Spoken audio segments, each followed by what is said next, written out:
오늘 영상에서는 수상한 정 씨 고소했던 내용을 이어서 얘기를 좀 해볼게. 이게 고소장 맨 마지막에 관련 사건의 수사 및 재판 여부를 체크하는 게 원래 보통 있어, 형식에. 그래서 나도 체크를 해서 내는 건데, 나는 그 체크해서 내는 그 표에다가 그냥, 뒤에다 첨부해놨다 이런 식으로 하고서 이걸 덧붙여 놓은 거야. 본 고소장과 같은 내용의 고소장을 다른 검찰청, 경찰서에 제출한 사실이 없습니다. 아니, 물론 같은 사건으로 고소장을 내긴 했지만 그게 같은 내용은 아니야. 내용에 추가 증거가 있었기 때문에 같은 거라고 볼 수는 없고, 본 고소장 기재된 범죄 사실과 관련된 사건에 대해서 검찰청이나 경찰청에서 수사 중에 있습니다. 있다. 여러 가지 넣어놓은 건데, 울산 북부경찰서, 내가 일단은 수원에서 계속 수사가 막히니까 내가 전국구로 간 거야, 결국. 울산에다 갖다 냈어. 실제로 직접 가서 내고 조사도 거기 가서 받았어. 기차 타고 가가지고. 그래서 울산 북부 경찰서가 예전에 무슨 청년만 경찰서로 1인가 2인가에 뽑혔대. 그래서 내가 여기로 간 거야, 일부러. 여기가 청렴할 거라 가정하고 간 거지. 그래서 일부러 거기다 주소지도 마련했어. 거기다 무슨 그 공유 오피스 있잖아. 공유 오피스 주소 마련한 다음에 그 우편 주소 만들어서 여기다가 고소장 내고 그쪽으로 주소 해놓은 거야. 그래서 이거는 전 업무가 음란성 게시물 올렸던 거 있잖아. 그거 내가 예전에 음란성 게시물 올렸다고 폭로가 올렸던 그 내용을 거의 그대로 이제 고발장으로 낸 거지. 이런 이상한 글을 올리는 사람이 있으니까 이 사람 조사 좀 해봐라. 왜냐면 성기 관련된 음란성 게시물 내가 변호사한테 확인했다니까. 그럼 무슨 남성 성기든 아니면 성행위든 성폭행 행위든 뭐 이런 것들을 구체적으로 묘사해 놓은 글들을 19금 항목이 아니라 일반 항목에다 올려놓으면 그거는 음란성으로 판단이 되고, 그럼 원래 저 정보통신망 이용 촉진 및 정보보호 등에 대한 법률 위반이야, 이거는. 그래서 이 스토킹 가해자가 인터넷 커뮤니티에 익명으로 작성한 그 게시물들의 정보통신망법 위반 여부 수사 과정에 대해서 이제 피의자 신원 특정을 요청한 거야. 그 아이디 클레이 탐슨 누군지 확인해봐라, 이거를 내가 요청했는데, 이거 북부경찰서에서 되게 많이 도와줬어.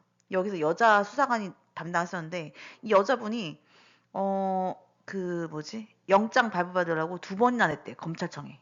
근데 2번 다 빠꾸 먹었다는 거야. 근데 그게 진짜 웃긴 거야. 왜냐면 내가 이미 변호사랑 얘기를 하고 간 거야, 그거를. 변호사한테 상담 다 받고, 그 뭐지, 음란성 게시물로 판단되는 거 다 예시 추리고, 성폭행, 성적인 어떤 폭력성, 이런 것들을 다 이렇게 캡처 다 해가지고 엄청 막 길게 이것도 한 70장 냈나 봐.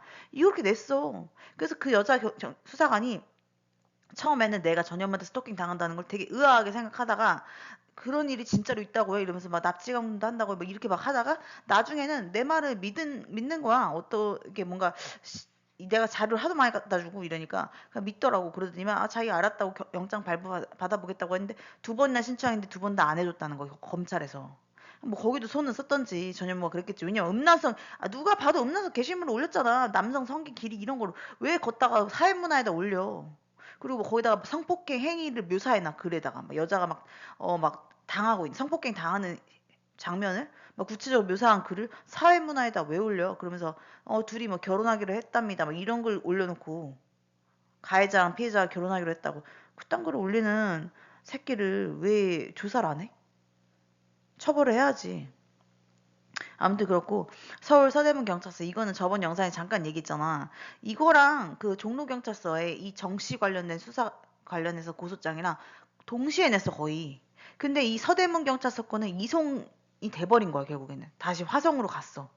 근데 이 종로경찰서 거는 종로에서 했다니까? 그리고 불송치 때린 거야. 이 진짜 이상한 기준이 없는 거야. 서울경찰청에서 무슨 기준으로 하나는 이송시키고 하나는 이송 안 하고 있냐고. 내가 서대문 경찰서에 따졌어. 왜 이렇게 됐냐고. 왜 이송시켰냐고 내가 막 그랬더니만 자기네도 모르겠대. 원래 이송에 관련된 어떤 법률이 있대. 경찰 규칙 같은 게 있대. 그거에 따르면 종로경찰서에서도 이송을 했어야 된다는 거야. 근데 왜 이송 안 하고 자기네가 불송치 시켰는지 자기네도 모르겠대. 서대문 경찰서에서 그렇게 얘기한 거야. 서대문 경찰서의 진흥범죄팀장이 그렇게 얘기해 준 거야, 나한테. 왜 종로에서는 그런 식으로 이송 안 하고 자기네가 했는지도 모르겠고, 뭐 그게 불송치 됐다면은 뭐 그것도 이해가 안 되고 뭐 이런 식으로 얘기하더라고. 아무튼 그래서 그게 이제 허위 공문서 작성으로 내가 서대문 경찰서에 내가 고소를 내놨던 상태였어, 이때가. 그래서 이거는 화성 동탄 경찰서 사건 수사 과정에서 수사관이 불송치 결정서에 존재하지 않는 피의자 진술을 허위 기재하고 제출 증거 미검토 이거 입퇴원 확인서랑 그거 뭐지? 우리 아빠가 뭐 전 업무가 우리 오빠한테 연락해서 뭐 회사에 업무방해 있었다 이런 얘기 원래 불송치 결정서에 써 있었잖아. 근데 그거 내가 피의자 진술에서 확인해 달라고 했더니 없었잖아. 그 얘기 하는 거야. 그거 가지고 허위 공문서로 내가 이제 고소를 건 거고 그 수사관을 대전광역시 경찰청 이것도 대전에다가 내가 주소 따로 마련한 거야. 광역시 쪽이 여기가 그 포렌식에 세대. 내가 핸드폰 8대 해킹당했잖아. 그러니까 이거를 핸드폰 맡기면서 해킹 증거도 같이 낸 거야. 그때 모른 줄 알아? 영장을 발부받을 생각을 안 해. 아예. 나 뭐냐면 이런 거 어차피 VPN 쓰기 때문에 이거 추적 못 한다는 거야. 이런 식으로 나오는 거 경찰이. 그래서 뭐 그것도 불성치 때렸어. 나보고 그런지 알아? 미해결 사건으로 그냥 두겠대. 어이가 없는 거지.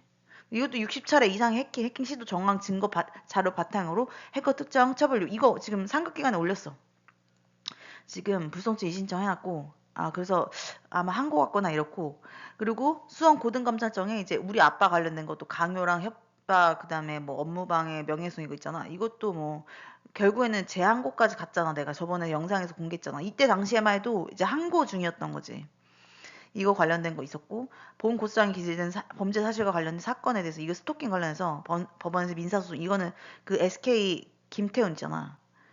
걔한테 민사소송 걸어놓은 거. 지금 내가 5월 12일 날 재판 잡혀있다고 했잖아. 그거 관련된 거 이렇게 해놓은 거지.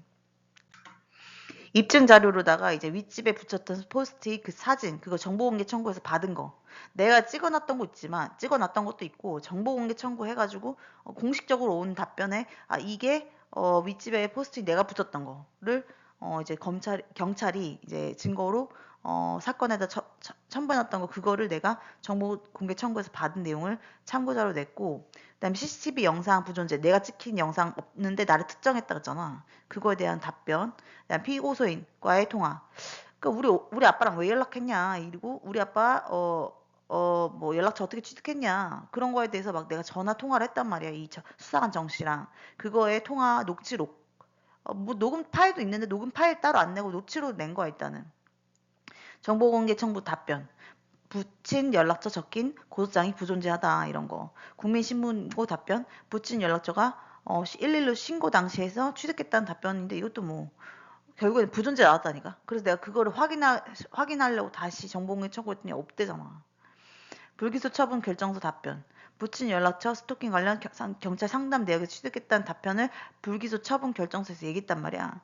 근데 그것도 나중에 결국엔 정보공개 청구했더니 또 없다고 나왔어. 붙인 연락처가 어쨌든 간에 어디에도 없는 거야.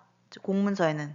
근데 이 수사관 정 씨는 계속 자기가 어떤 공식적인 기록을 통해서 확인했다고 거짓말 친 거지. 결론. 본건은 제 별건 그 포스트잇 사건 있잖아. 무혐의 여부와 무관하게 수사관 정 씨가 저를 특정하고 개인정보를 취득한 과정 자체의 위법성과 허위성을 다툰 사안입니다. 수사관 정 씨는 제 개인정보 취득 및 그 경위에 대해 반복적으로 허위 사실을 기재 행사하였으므로 이에 대해 신규 증거를 반영한 전면적인 재수사 및 엄정한 처벌을 요청합니다. 이렇게 하면서 본 사건 처리 과정에서 팀장 결재를 포함한 지휘 감독 체계 전반에 중대한 관리 소홀 또는 부당한 개입 가능성이 존재하면 내 말을 이거잖아. 김 씨라는 팀장이 있었다고 했잖아. 그 사람 갑자기 뭐 부서 이동 있었다고 했잖아. 그 사람도 수상하다 이거야. 민원을 몇 차례 넣고 나서 그때가 인사 이동 시점이 아니야. 근데 지 혼자만 다른 부서로 이동한 거야. 그러니까 그게 수상했다 이거야. 정 씨만 수상한 게 아니라 그 팀장 김 씨도 이상하니까 둘 다 한번 조사해달라 이런 식이었고 민원 이후에 즉시 이루어진 팀장 교체 경위에 대해서도 감찰 차원의 직권조사 필요성이 있습니다. 이렇게 낸 거지. 그리고선 이제 내가 추가 의견서랑 추가 증거를 냈던 게 이제 뭐 피의자가 주장하는 스토킹 관련 상담 내역 기록과 당일 받은 입건 전 조사 종결 결정 내역 이거 내가 정보공개 청구해가지고 받은 거야. 그랬더니만 붙인 연락처 기재 사항이 없고 그때 그랬잖아. 수사관 정 씨가 스토킹 상담 내역에서 우리 아빠 전화번호 봤다고 계속 얘기했는데 그게 없대잖아. 그런 기재 사항이 없고 진정서 작성 관련 도움 받은 것뿐이라고 이게 나와 있고 그게 이제 정보공개 청구를 통해서 다 나온 거야. 2026년 1월 7일 날 피의자 정보공개 청구 담당 직원과의 통화 녹취록. 피해자는 112 신고 내역은 조회할 수 없다고 하고, 그러니까 내가 그랬잖아. 얘가 민원에서 112 신고 내역에서 우리 아빠 전화번호 찾았다고 했잖아. 근데 112 신고 내역도 없대 이제. 그것도 뭐 그리고 상담 기록 뭐 업무도 부존재하다고 하고 뭐 그러니까 없다는 걸 다시 입증하는 증거 자료들을 내가 낸 거야. 그래서 이것도 추가 의견으로 낸 건데 피해자 연락처 취득 경위에 대한 진술이 반복적으로 변경되어 신빙성이 전혀 없다. 상충되고 일관성이 없는 진술을 계속하고 있다. CCTV 특정한 계기라고 했지만 없고 내가 나온 부분이 그 다음에 뭐 스토킹 관련 고소장 및 상담 내역에서 부친 연락처 취득했다고 주장했지만 부존재 처리되었고 둘 다 정보공개 청구하니까 민원을 제기하자 112 신고 내역에서 확인했다고 진술했는데 그것도 없고 결국에는 112 신고 내역도 없다고 했어. 정보공개 청구 당시에. 피해자에 대한 고소와 불송치 이신청 과정에서 피해자는 다시 스토킹 상담 내역에서 부친 연락처 확인했다고 진술을 변경했어. 112 신고 내역이라 했다가 이제는 다시 또 스토킹 상담 내역이래. 다시 이거에 대해서 다 정보공개 청구했더니 다 결국에는 부존재하다 이거야. 그러니까 피해자가 주장하는 연락처 취득의 모든 경로에 대해서 객관적 자료가 전부 존재하지 않음이 정보공개 청구 결과로 확인되었음에도 피해자는 그때그때 불리한 진술이 드러날 때마다 새로운 취득 경위를 만들어내고 있다 이거야. 거짓말하고 있다 이거지. 이제 어이가 없는 거지 않은. 이는 단순한 기억 착오가 아니라 연락처 취득 경위를 은폐 왜곡하기 위한 변소로 볼 수 있다. 그러니까 즉슨 얘는 결국에는 외부에서 전화번호 받았다 이 소리야 내 말은. 그러니까 흥신소 연루된 사람이다 이 소리야. 객관적 증거가 전혀 없는 상황에서도 피해자 진술만을 신뢰한 수사는 명백하게 부당하다. 이거는 불기소 처분이 부당했다. 이 소리니까 다시 해라. 이거지. 재수사하라 이거야. 형사 절차에서 피해자 진술은 객관적 자료로 보강될 때만 신빙성이 인정되는 것이 원칙이지만 본사안에서는 CCTV 자료 부존재, 112 신고 내역 부존재, 스토킹 상담 내역 부존재, 피해자 진술을 뒷받침할 단 하나의 객관적 증거도 존재하지 않고 그럼에도 불구하고 이전 고소건에서 본건은 추가 재고소고 피의자의 진술만은 전제로 고소인의 문제 제기를 배척하고 내가 문제 제기한 걸 배척했고 추가 조사를 유보했다는 거야. 수사기관 스스로 신빙성 판단을 포기했다 이렇게 얘기한 거야. 연락처 취득 경위는 본 사건의 핵심 쟁점으로 피의자 조사는 필수적이라 이거. 근데 또 피의자 주소도 안 했었어. 예전에 경찰 조사 때. 첫 번째 조사 때는 그러니까 첫 번째로 고소했을 때는 아예 이 수상한 정씨를 조사 안 했어. 경찰이. 그때 검찰로 올리니까 검찰이 조사한 거야. 검찰이 조사했더니만 뭐 이 사람이 이렇게 주장했다고서는 증빙 서류는 갖다 내라는 소리 안 해가지고 내가 나중에 정보공개 청구했더니만 증빙 서류는 없이 그냥 이 사람이 뭐 그냥 스토킹 상담 내역에서 봤다 이렇게 우긴 거를 기반해서 검사가 불기소를 때린 거야. 어쨌든 피해자 조사해야 된다 이거야. 경찰 단계부터. 본 사건에서 피의자가 고소인 및 고소인의 부친 연락처를 어떤 경위로 취득했는지 우연한 인지인지 직무상 접근 가능한 정보의 부당 이용인지 또는 제3자를 통한 불법적 수집인지 가른 핵심 쟁점이니까 이 피해자 진술 수차례 변경됐고 모든 근거가 부존재로 확인되었음에도 피해자 조사를 할지 말지 모르겠다는 이런 태도를 보인 거야. 이 종로경찰서에서 처음에. 그래서 이거는 수사의 기본 원칙이 정면으로 반하니까 무조건 조사를 해라 이거야. 대면 조사도 하고 연락처 취득의 시점, 경로, 열람, 권한 여부에 대해서도 구체적으로 추궁해야 되고 관련 전산 접근 로그 만약에 112 신고 내역이 없어졌다면 그게 실제로 뭐 어떤 기간이 지나서 그게 이제 접근이 불가능해졌다면 관련 전산 접근했던 옛날 로그라도 찾아보라는 거야. 로그는 뭐냐면 내가 어떤 뭐 검색 활동을 했을 때 기록이 남는 거야. 검색 활동을 했다는 사실 자체가 기록이 남는 거야. 그러면 이 수사관 정 씨가 112 신고 내역을 검색했다는 그 로그를 달라는 거야. 그게 실제로 있는지 확인해보라 이거야. 그러니까 112 신고 내역은 없어졌을지 몰라도 그 관련 전산에 접근한 검색 활동의 로그는 남아있을 수 있다는 거지. 증거 제출 그래서 부존재 처리된 거 정보공개 청구 결과 그거 이제 참고 자료로 내고 그 다음에 결국 결론이랑 요청 사항은 재수사 해달라 제대로 그 소리 하는 건데 이거도 불송치가 났어 결국에는. 근데 진짜 웃긴 게 그 서울 종로경찰서의 지능범죄팀의 수사관이 이걸 불송치 때리는데 불송치 이유가 진짜 이상해. 이것도 엉망진창으로 온 거야 이상하게. 말도 안 되는 소리 이상한 논리를 펼치면서 불송치를 때린 거야. 그래서 결국에는 그 불송치 결정서를 작성한 수사관도 내가 고소를 하려고 이제 고소장 써놨거든. 내가 이거를 기다리고 있는 거야. 일단 킵해두고 있는 게 왜 그러냐면 내가 서대문 경찰서에 있는 수사관이랑 얘기를 뭔가 했는데 거기 지능범죄팀에 있는 수사관 얘기인데 그 사람이 나보고 좀만 기다려보래 일단은. 내가 근데 그러면서 그 사람이 이유를 설명해줬어. 이러이러하기 때문에 잠깐 기다려봐라 이렇게 얘기했는데 그거를 내가 맞다고 판단한 거야. 물론 영상에서 공개할 내용은 아니지만 어쨌든 간 알겠다고 한 거야. 그래서 지금 기다리고 있는 중이고 일단은 이 사건에 대해서도 불송치 났는데 이거 이의 신청해야 되는데 이의 신청도 급하게 할 필요가 없다고 그 사람이 그 소리 한 거야 나한테.